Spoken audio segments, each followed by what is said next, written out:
Welcome friends. तो भाई आज का दिन what a tough day, difficult day it was, but मैंने कल तो एक्सप्लेन किया था, जैसा किया था वैसा ही होता हुआ नजर आया। होप आपने ऐसा बनाया होगा। कल का दिन जो है भाई वो बवाल होने वाला है, वंडरफुल होने वाला है। डेटा कुछ इस तरह का बता रहा है, लेकिन ये चलेगा किस तरफ ये अभी भी क्लियर नहीं कर रहा है। ऑप्शन चेन नेगेटिव बनी हुई है और भी कुछ साइंस हैं जो बात कर रहे हैं कि हम अभी रोकेंगे ऊपर जाने से, लेकिन मार्केट ये कह रही है कि वो ऊपर जाना चाहती है और तेजी से जाना चाहती है। और कल का दिन बैंक निफ्टी के लिए बड़ा दिन हो सकता है। डेटा के साथ समझने की कोशिश करेंगे क्या है वो साइंस और क्या है बाकी चीजें। आइए शुरू करते हैं आज का video. Let's start the video. Before do that I request you go to the disclaimer as per सभी नॉर्म। जरा तो वीडियो को पॉज कर पढ़े। भाई देखिए, सबसे पहले सेक्टर वाइज जो मैं बताता हूं, सबसे पहले आज टॉप सेक्टर गेनिंग जो था वो था मेटल सेक्टर। 2.77% की स्टैगरिंग बढ़त थी। और अगर टॉप लूजर सेक्टर की बात करें तो आज एफएमसीजी सेक्टर में और हेल्थ केयर में और फार्मा में थोड़ी गिरावट थी। उसके अलावा बाकी सब जो है वो ठीक ठाक सही नजर आ रहा था, कोई बहुत बड़ा फर्क नहीं आया। लेकिन हेल्थ केयर और फार्मा जो है ये पहले ही चल चुके हैं। अब इसके अलावा जो बढ़ने वाले ताकतवर सेक्टर थे वो क्या थे और कहां ताकत थी। देखिए, ऑटो कल गिरा था, ये आज वापस अपने आप गेन कर गया है। कल 1.68% का फॉल था, आज गेन करते हुए इसने 1.83% का गेन करा है। हालांकि ये सेकंड टॉप गेनर है मेटल के बाद, लेकिन फिर भी इसने जो कल की गिरावट को पूरा कवर कर लिया है। ये साफ साइन है कि कल जो हुआ था वो ट्रैपिंग थी, और अगर फॉल जो था वो ट्रैपिंग थी ऑटो में, तो इसका मतलब ये है कि ये दमदार है और ये ऊपर चलता नजर आएगा। हालांकि मारुति के ऊपर नजर रखिएगा। मारुति एक बहुत बड़ा कंट्रीब्यूटर है ऑटो सेक्टर का, और उसमें थोड़ी सी ट्रिकी गेम चल रही है, लेकिन अगर वो चल पड़ा ऊपर की तरफ तो ये सब कुछ संभाल लेगा। इसके अलावा अगर बात करें तो energy sector 1.61% third top gainer. ये तो ऑब्वियसली मैंने आपको बताया, हमेशा के लिए एनर्जी सेक्टर इस समय बहुत बढ़िया है। अगले 2, 3, 4, 5 साल तक इंफ्रा और एनर्जी, ये दो सेक्टर भाई जब जब मौका लगे, जब जब ये फॉल करें, इनमें इन्वेस्ट किया जा सकता है। लॉन्ग टर्म इन्वेस्टर्स फायदा ही उठाएंगे। अब इसके अलावा बाकी का क्या खेल था। देखिए, निफ्टी के नेक्स्ट 50 शेयर्स में आज बहुत अच्छी बाइंग हुई है। 1.48% की बढ़त है, 1.5% के करीब की बढ़त होना बहुत अच्छी बात है। साथ ही में मैं एडवांस डिक्लाइन रेशियो बताता हूं, वो बताऊंगा आपको, तो आपको समझ में आएगा कितनी अच्छी बाइंग थी। इसके अलावा इंफ्रा सेक्टर 1.34% चलता हुआ नजर आया, और असल में गेम जो हुआ वो फिर रिलायंस से हुआ। रिलायंस को आज 1.24% बढ़ाया गया, जिसमें 34 रुपए से ज्यादा की इसमें बढ़त आई है। 2840 पे क्लोज हुआ है। अभी भी ये अपनी सपोर्ट 2800 की ऊपर ही काम करना शुरू कर चुका है, और ये उसको बनाए रखता है तो ये वापस ऊपर जाने के मूड में है। और अगर ये ऐसा करता है तो भाई ये 3000 तक तो कम से कम जा सकता है, और जिसका मतलब ये है कि निफ्टी कम से कम 500-600 पॉइंट बढ़ सकता है, क्योंकि सिर्फ ये अकेला बढ़ेगा तो भी 100-150 पॉइंट का कंट्रीब्यूशन तो उतना ये ही दे देगा। इसके अलावा एचडीएफसी बैंक में भी मजबूती आ रही है। मैंने आपको बताया था जब तक 1380 ना टूटे तब तक ये बाय है, जब जब डिप आए तो बाय कीजिए। तो आज फिर ये चलता हुआ नजर आया, 1460 पे बंद हुआ है, अच्छी ताकत दिख रही है। इसके अलावा इसी के दम से और आगे कंट्रीब्यूशन आया, बैंक निफ्टी भी बढ़ता हुआ नजर आया। 0.22% ग्रीन में बंद हुआ। उसमें दो पार्ट जो होते हैं, पीएसयू और प्राइवेट बैंक, आज दोनों ग्रीन में बंद हुए हैं, और उसका कंट्रीब्यूशन या उसका श्रेय जाता है एचडीएफसी बैंक को। अदरवाइज प्राइवेट बैंक आज रेड में बंद हो सकते थे, जिस तरह का माहौल था। ये कल पलटता हुआ नजर आ सकता है, इन पर नजर रखिएगा। Kotak bank, SBI, ICICI bank, axis bank, ये कल बहुत तेजी से चलते हुए नजर आ सकते हैं अगर ऊपर की तरफ चलते हैं। और अगर गिरने की बात आती है तो एचडीएफसी बैंक और आईसीआईसीआई बैंक हिट दे सकते हैं, इन पे नजर रखिएगा। ये आपको पूरा गेम समझा देंगे। और अगर ये बैंक निफ्टी चल पड़ा तो भाई कल बहुत बहुत बहुत तेज अप मूव आ सकता है। हालांकि डेटा में कुछ कमजोरियां भी हैं, लेकिन अभी हम ताकत की बात कर रहे हैं तो वही बात कर लेते हैं। इससे पहले और सेक्टर्स जो हैं वो बढ़ते हुए नजर आए, जैसे कि MNC 0.92%, reality, media, Sensex, mid cap select, financial services, IT, ये सब ग्रीन में बंद हुए हैं और अच्छा दम दिख रहा है। साथ ही में फाइनली जो होना शुरू हुआ है वो ये कि भाई वॉलेटिलिटी इंडेक्स में नरमी आ गई है। आज ये थोड़ा सा गिरता हुआ नजर आया। वॉलेटिलिटी इंडेक्स आज 20.20 पे बंद हुआ है, 1.94% ही शायद, लेकिन है fall. That is a good sign. और ये बहुत दिनों के बाद, मेरे ख्याल से करीब 14 सेशन के बाद finally it has started to stop reducing. तो नहीं हो सकता, बट स्टॉप गेनिंग तो कम शुरू हो ही गया है। ठीक है, बढ़ना तो कम से कम बंद गया। It has stopped gaining, at least that is even a good sign. ठीक है, और आज की गिरावट जो है अगर ये कंटिन्यू रहती है कल फिक्स में तो भाई सब कुछ अच्छा होता नजर आएगा। इसके अलावा एडवांस डिक्लाइन रेशियो की बात कर रहा था, उसमें आज बहुत अच्छा दम दिख रहा है। 1736 शेयर, 1736 शेयर ग्रीन में बंद होना मैनेज कर गए सेंसेक्स में, और ये बहुत अच्छे से बढ़ गया है। कल की अगर हम बात करें तो बहुत भयंकर रूप से गिरावट थी, और आज भयंकर रूप से बढ़त है और गिरने वाले शेयरों की गिनती जो है वो 535 रह गई है सिर्फ। ये भी बहुत अच्छा साइन है और इस वजह से निफ्टी जो है वो 22,200 के इंपॉर्टेंट लेवल को भी क्रॉस कर बंद हो गया। अब अगर 22,200 को ये सस्टेन कर लेता है तो ये 22,500 से 800 तक जाने के लिए गेम हो सकता है, नजर रखिएगा। बाकी तो मैं चार्ट पे समझाऊंगा ही। आज इसने क्या करा, आज इसकी जो रेंज है वो नॉर्मल रेंज थी, 188 पॉइंट्स के गेम करा इसने। लो जो मारा वो 22,081 का मारा और हाई जो है वो 22,270 और क्लोजिंग जो है वो काइंड ऑफ मीडियोकर कह सकते हैं, मीडियोकर नहीं है, ऊपर की तरफ नहीं है, लेकिन 270 से काफी दूर हो गई है। 50 पॉइंट लूज कर दिए इसने, वो ठीक नहीं है, बट फिर भी 113 पॉइंट से ज्यादा की तो बढ़त लेकर बंद हुआ है। So that's a sign of strength. Bank Nifty की बात करें, ये आज सारा दिन लगाड़ रहा और इसने आज गेम नहीं करा। इसका मतलब ये है कि इसने गेम सेट करा है और कल एक्सपायरी, जब बैंक निफ्टी की एक्सपायरी है उससे एक दिन पहले जब ये शांत रहता है तो ये अगले दिन बड़ा बवाल करता है। तो कल बिग गेम तो बड़ा होने वाला बैंक निफ्टी में, इस पे नजर रखिएगा। क्या करा है इसने आज, 47,859 पे बंद हुआ है, बढ़कर बंद हुआ है 105 पॉइंट ही सिर्फ, चाहे 0.22%। दैट इज रेंज इसकी बहुत स्क्वीज हो गई थी आज, बहुत छोटी रेंज में इसने काम करा है। ये होता है साइन के गेम सेट किया गया है। 329 पॉइंट्स की रेंज थी इसकी आज, इसमें 47,607 का लो मारा और 47,937 का हाई मारा और फिर बीच में ही बंद हुआ। ये भी 47,859। ये क्लियर इंडिकेशन नहीं देने दे रहे हैं, लेकिन मुझे जो समझ में आ रहा है भाई, ये इसमें आग लगने वाली है और ये ऊपर जाने के चांसेस अब ज्यादा हैं। अगर मैं परसेंटेज में बात करूं तो 70% चांसेस जो हैं वो ऊपर जाने के हैं और 30% चांसेस जो हैं वो नीचे जाने के हैं। ठीक है, बाकी गेम तो ट्रिकी बना हुआ है और अभी खेला जा रहा है, रिटेल को फंसाया जा रहा है, ट्रैपिंग तो हो रही है। ये सिर्फ ट्रेडर्स के लिए बता रहा हूं, बाकी तो भाई लॉन्ग टर्म में लेट्स सी मार्केट किस तरफ जाती है। इलेक्शन के रिजल्ट्स तक खेल कुछ इसी तरह का चलता रहेगा। बाकी आज जो है भाई देखिए, स्ट्रेंथ की साइन बाइंग हुई है कि सेलिंग, एफआईआर ने आज फिर सेलिंग करी है, लेकिन सेलिंग थोड़ी कम हो गई है। कल 4,498 यानी कि 4,500 के करीब, 4,500 करोड़ के करीब सेलिंग करी थी, जो आज कम होकर 4,065 करोड़ रह गई है। तो सेलिंग कम हो गई है, इसमें कोई शक नहीं है। बाइंग कल जो DIIs ने करी थी वो 3,562 करोड़ से थोड़ी ज्यादा करी थी, आज भी इन्होंने 3,527 करोड़ की बाइंग करी है, तो बाइंग में भी कमी नहीं आई है। तो सेलिंग के कम होने की वजह से ये थोड़ा सा बेहतर दिख रहे हैं हम आज। लेकिन द कैच इज कि माल तो पब्लिक को ही चिपकाया गया है। आज भी जब 4,065 करोड़ की सेलिंग हुई और 3,500 करोड़ की बाइंग हुई तो भाई 500 करोड़ तो चिपका दिया गया। मतलब ऐसे शेयर्स निकाले जा रहे हैं जिनसे इनको निकलना है, और इसलिए मैं कल कह रहा था सावधान रहिए, बाइंग का सही समय नहीं है, कैश पे बैठना ज्यादा अच्छा होगा।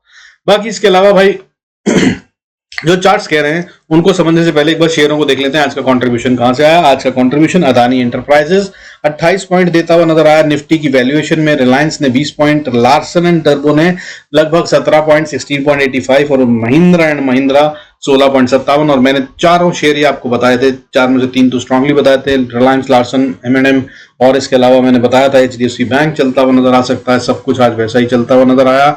आई होप आपने इनका भी फायदा उठाया होगा। कल के लिए जो मैंने शेयर बताए हैं उनको भी ध्यान में रखिएगा। मैंने बताया आपको ICICI bank, axis bank, SBI, HDFC ये चलते हुए नजर आएंगे। इन 4-5 शेयरों से एक खेल होगा। अगर बैंक निफ्टी को ऊपर जाना है तो ये बहुत बड़ा खेल करेंगे। आइए बाकी चलते हैं, समझते हैं चार्ट्स क्या कह रहे हैं। तो भैया देखिए, चार्ट सबसे पहले समझ लेते हैं। आज का चार्ट जो है वो आपको मीडियोकर सा दिखेगा क्योंकि ये दोनों तरफ का गेम था, तो काइंड ऑफ डोजी कह सकते हैं, या दोनों तरफ के विक हैं। और उसके बाद मार्केट ने बंद क्लोजिंग करी है और अब ये ज्यादा नीचे चला गया था 21 मूविंग एवरेज डेली से, तो ये नीचे जाकर वापस ऊपर आया है और ये ऊपर जा रहा है। अभी मेरी समझ से अगर ये ऊपर जाता है तो 22,325 से 50 का गेम तो ये अभी करके ही मानेगा, और अगर इसके बाद भी ऊपर गया तो मुझे ऐसा लग रहा है कि 22,580 तक पहुंच जाएगा।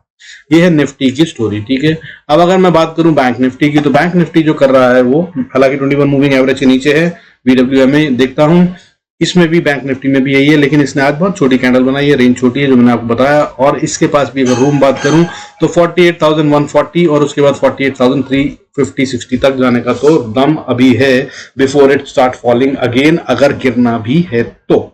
ठीक है, बाकी इसको समझते हैं कि हम कहां ट्रेड कर सकते हैं और कैसे ट्रेड कर सकते हैं। तो सबसे पहले गिफ्ट निफ्टी का लेवल जो मैं आपको रोज बताता हूं बिफोर ओपनिंग दी मार्केट, जो आपको देखना है उससे आपको पता चल जाएगा कि क्या कर सकते हैं, बाय या sell before opening the market. तो भाई देखिए अभी बहुत अच्छे से मजबूती में दिख रहा है, 22,170-80 का लेवल बनता है। इसके अगर ऊपर है तो सेल से बचिएगा, और खासा ऊपर है ये, तो इसमें कोई शक की बात नहीं है कि यहां तक तो टेंशन ही नहीं है।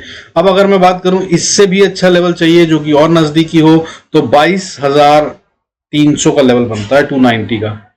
इसके ऊपर gift Nifty clear and clear strong है। अगर ये होता है तो भाई सेल से बचने की ही कोशिश कीजिएगा। अभी 22,346 पे है।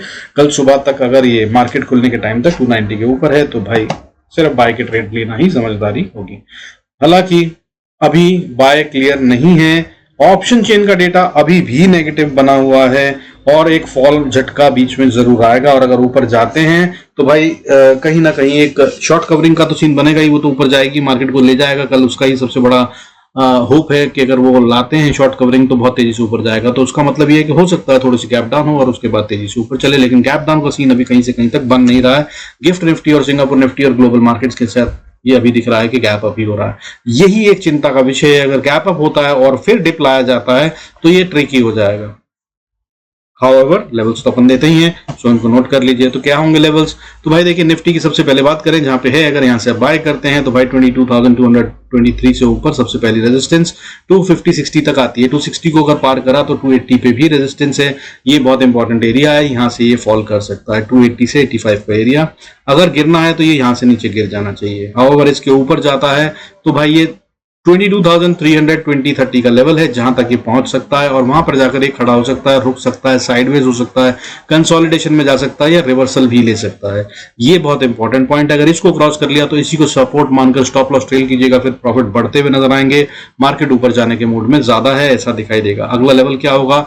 22,370 और इसको पार करा तो 22,395 और उसके बाद फिर 22,430 और उसके बाद स्टिफ रेजिस्टेंस जोन में पहुंच जाएंगे हम, दैट इज 22,445 से 480 का लेवल। इसको पार करना भी फिलहाल मुश्किल है।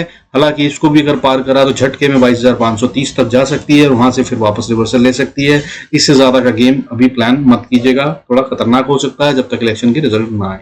बाकी डेटा में जो चेंज होगा वो कोशिश करता हूं बताने की। टेलीग्राम पे अगर आना चाहें तो वहां भी आ सकते हैं, वहां पे मैं लाइव में बता देता हूँ अगर कोई चेंज दिखे तो। नहीं तो भाई इंतजार कीजिएगा अगले वीडियो का। बाकी आप नीचे की बात, तो अगर नीचे जाता है तो 22,223, तो भाई नीचे में अगर आता है तो सबसे पहला तो लेवल इसको 190 का ही डिफेंड करना है। मेरे ख्याल से इसके नीचे नहीं जाएगा और अगर इसके नीचे नहीं है तो गलती से भी सेल का मत सोचिएगा, इससे ऊपर खतरनाक हो सकता है सेल। इसके नीचे जाते हैं तो 22,150 will be a strong support, ये भी काम करेगी। इसके नीचे जाने के मूड में है नहीं है, हालांकि बीच में झटका मारे तो 22,120 से 100 का लेवल है, इसको ये टेस्ट कर सकता है कल एक बार और यहां से फिर वापस बाउंस लेकर ऊपर चल सकता है। मेरी समझ से कुछ ऐसा होगा। अगर गैप डाउन हो जाता है यहीं कहीं और फिर ऊपर चलती है ना मार्केट तो फिर वन वे ऊपर जाने वाली है, फिर बिना रुके चलेगी ऐसा दिखा रही है। हालांकि निफ्टी की बजाय बैंक निफ्टी में ज्यादा दम है, वहां पर ज्यादा अच्छा रहेगा अगर आप बाय का ट्रेड लेते हैं। हालांकि ये लेवल बहुत इंपॉर्टेंट है, मैंने बताया, तो यहाँ पर भी इसके ऊपर सेल की बजाय बाय के ही ट्रेड लीजिए। लेकिन अगर इसके नीचे जाती है तो फिर 22,068 और उसको तोड़ा तो फिर सीधा 21,940 और वहां से फिर 21,900 ये लेवल्स हैं जिनको ये तेजी से अचीव कर सकता है। और अगर कहीं यहां भी ना रुका तो सीधा 21,790, 830 से 790 का एरिया है, यहां के लिए ओपन हो जाएगा निफ्टी। बट ऐसा होगा इसके भी चांसेस मुझे बहुत कम लग रहे हैं। जैसे मैंने बताया 70% और 30%, उसके अकॉर्डिंगली ही काम करिएगा। ट्रिकी होने वाला है कल का दिन। अगर ओपनिंग साइडवेज या गैप डाउन होती है, अगर ये ऊपर खुलती है तो भाई सिंपल सा स्टॉप लॉस लगाइए, जहां पे खुली है उसके नीचे नहीं जाएगी तो फिर ये और ऊपर ही जा रही है। बाकी लेवल्स आपको बता ही दिए। बैंक निफ्टी की अगर बात करें तो इसका भाई मैजिकल लेवल नोट कर लीजिए। अगर ये 47,750 के ऊपर है तो ये स्ट्रांग है और ये ऊपर जाना चाहता है और ये ऊपर ही जाएगा। हालांकि इस मैजिकल लेवल के अलावा जहां पे है वहां से अगर गेम करें तो रेजिस्टेंस भी बहुत पास है, उसको पार होने देना या वहां पर एक समझदारी से खेलना, क्योंकि वहां पर ट्रैपिंग कर कर फिर आगे जाया जाएगा तो हो सकता है वहां पे ऑप्शंस के प्रीमियम होने। क्या है वो लेवल? तो अगर आप जहां से बाय करते हैं यहीं से जहां पे है ये, तो भाई सबसे पहली रेजिस्टेंस जो इसको फेस करनी है वो 47,930, उसके बाद 47,980, फिर उसके बाद 48,050। ये वो लेवल्स हैं जिनके बीच में ये फंस सकता है और इन्हीं के बीच में अगर गेम चलता रहा तो यहाँ पर ट्रैपिंग होगी और टाइम बिताया जाएगा। ऑप्शंस में यहाँ पर पैसा गलता हुआ नजर आएगा, लेकिन इस लेवल को पार करने के बाद फिर ये बहुत अच्छे से मजबूती में आ जाएगा और ये स्ट्रांग चलेगा। और फिर इसी को सपोर्ट बनाकर अगर आप स्टॉप लॉस ट्रेड करते हुए राइड करेंगे तो भाई बहुत अच्छा प्रॉफिट होगा। कहां तक जाएगा फिर ये? तब ये सीधा 48,260 से 300 ये लेवल है जिसको ये आराम से अचीव कर लेगा बहुत दिक्कत इसको होगी नहीं, 400-500 पॉइंट है। इसके बाद इसके भी ऊपर जाते हुए 48,486 से 500 का लेवल है जहां तक ये पहुंच जाएगा, और ये वो पॉइंट है जहां पे आके ये फिर बताएगा कि मुझे और ऊपर जाना है या मैं यहां से रिवर्सल लूंगा या यहीं पर रुककर कुछ और कंसोलिडेशन करूंगा। दम बहुत ज्यादा दिख रहा है, और अगर इसके भी ऊपर चले तो भाई फिर स्टॉप लॉस राइड करिएगा और जितना प्रॉफिट हो सके लीजिएगा। अगला लेवल हालांकि बहुत स्ट्रॉन्ग रेजिस्टेंस का है, दैट इज 48,550 से लेकर 640-50 का एरिया। इसको पार करना मुश्किल है क्योंकि पिछली बार यहीं पे सेलर मिले थे, यहां से दिक्कत आई थी, लेकिन अगर ये आया ऊपर यहां तक दैट इज 48,500 के पार, तो भाई ये फिर इसको भी पार करने के मूड में है, ये बात मानकर चलिएगा। हालांकि यहाँ पर ये अटकता हुआ नजर आ सकता है, थोड़ी देर रुककर या at the end of the day यहाँ से पार जाए तो ये बहुत ज्यादा मजबूत साइन होगा। फिर ये और ऊपर जा रहा है और फिर ये 49,100 और उसके बाद फिर सीधा आगे के लेवल जो खुलते हैं भाई वो मैं फिर जरूरत हुई तो बताऊंगा। हालांकि 50,000 तक की गेम बन जाती है वो, मगर एक ही दिन में हो जाएगी ऐसा नहीं है, बट राइड कर सकते हैं आप अगर आपके अंदर उसका मादा पेशेंस या कैपेसिटी टू होल्ड हो तो जरूर कीजिएगा। अब इसके बाद नीचे की बात करते हैं।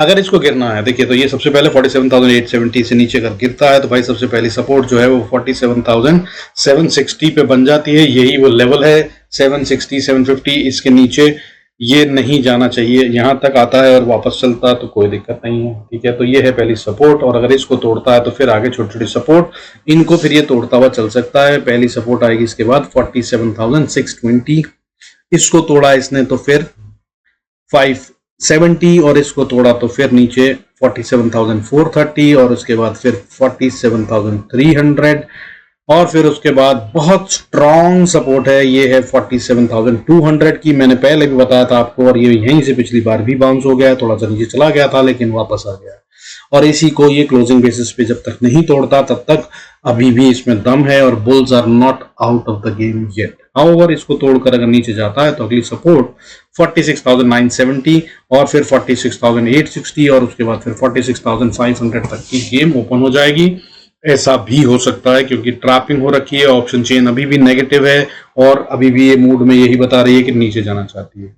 सो भाई इसके साथ में अब मिड कैप निफ्टी बताता हूं रोज, इसको भी खास तौर पे नोट कर लीजिए। इसमें अभी भी दम बना हुआ है भाई, और ये आखिरी में जब आपको लगने लगता है ना कि इसमें वीकनेस आ गई, तभी ये बताना शुरू कर देता है कि नहीं मैं कमजोर नहीं हूं। मैं काफी टाइम पहले से आपको बता रहा था और बोल रहा था 11,000 के पार अगर ये चला गया तो ये बहुत मजबूत हो जाएगा, तो भाई ये चला गया है और 11,155 is a very very very very strong level. उसके ऊपर ये बंद हो चुका है, क्लोजिंग हो चुकी है, कंफर्मेशन कैंडल आ गई है, तो अब भाई इसके अंदर में कमजोरी के साइन नहीं है। इसका जो मैजिकल लेवल बेसिक सपोर्ट बनती है वो 11,080 की बनती है। जब तक इसके ऊपर है इसको सेल करने के बारे में सोचिएगा भी मत। और अगर आप इसको बाय करते हैं जहां पे, वहां से अगर आप ऊपर चलते हैं तो 11,195 से 200 का एरिया रेजिस्टेंस है, 230 पे फिर दूसरी रेजिस्टेंस है। इसको अगर पार कर गया तो बहुत स्ट्रॉन्ग एंड स्टिफ रेजिस्टेंस की तरफ ये बढ़ जाएगा जो कि काफी ऊपर है, दैट इज 11,320 से 11,340, 200 पॉइंट का लिए। अब ये ऐसा भी कर सकता है, हालांकि ऊपर में 11,195 से 230 जो है एक कंजर्शन जोन है, इसको पार करने में इसको टाइम लग सकता है, और ये 21 मूविंग एवरेज से काफी दूर है। सो भाई थोड़ा सा ध्यान रखिएगा। और इसमें ये जो लेवल्स बता रहा हूं भाई, इनमें ना ये फ्यूचर के लेवल्स हैं, नोट करके रखिएगा। इसमें कंफ्यूज मत होइएगा स्पॉट से, जो मैंने भी बताए हैं ये फ्यूचर के लेवल्स बताए हैं। और अगर बात करूं बाकी के चार्ट्स की तो वो स्पॉट के थे। अब बात कर लेते नीचे की भाई। इसी में तो नीचे की अगर हम बात करें तो जैसे मैंने बताया एक बहुत स्ट्रॉन्ग सपोर्ट है वो 11,080 बनती है। इसके नीचे ना आ जाए तो सेल से बचने की कोशिश कीजिएगा। हालांकि अगर आप इस तक का भी गेम खेलना चाहें तो 11,156 से ये नीचे की तरफ में 11,080 तक आ सकता है। ये वो लेवल है जहां पे इसको सपोर्ट मिल जानी चाहिए। यहां से बाउंस नहीं करा अगर तो फिर ये खतरे में है। अगली सपोर्ट 11,026 पे है और उसके बाद 11,000 का गेम छोड़ते हुए ये नीचे 10,950 तक आने के मूड में होगा। और अगर यहां से बाउंस कर गया तो फिर भी ठीक, नहीं करा तो फिर ये और नीचे जा रहा है। अगला लेवल सीधा 10,830 के लिए ओपन हो जाएगा, बट मुझे कहीं से कहीं तक लग नहीं रहा कि ये इस तरफ चलेगा, ये और ऊपर जाएगा। हालांकि इससे भी नीचे जाना चाहे तो ये फिर 10,706 700 और उसके बाद 532 ये सारे लेवल्स हैं, लेकिन इसकी ज़रूरत नहीं पड़ेगी मेरे हिसाब से, इससे पहले ही गेम खत्म हो जाएगी मेरे हिसाब से। 11,080 ये इंपॉर्टेंट लेवल है, इस पर नजर रखिएगा फ्यूचर्स में, ठीक है। और स्पॉट की भी बात बता देता हूँ, स्पॉट में जो मैजिकल नंबर है उसको भी नोट कर लीजिए ताकि आपको आसानी रहे। तो फ्यूचर्स को छोड़ दें, अगर आप स्पॉट की बात करें तो 11,090 ये है वो लेवल, इसके ये ऊपर ही रहे तो भाई सेल से बचिएगा। ये स्पॉट का लेवल बताया वो फ्यूचर के थे, और बाकी के दोनों चार्ट जो थे वो स्पॉट के थे। प्लीज यूज इट अकॉर्डिंगली, ठीक है। With this I conclude this video. Thanks so much for staying connected. God bless us all. See you in next video.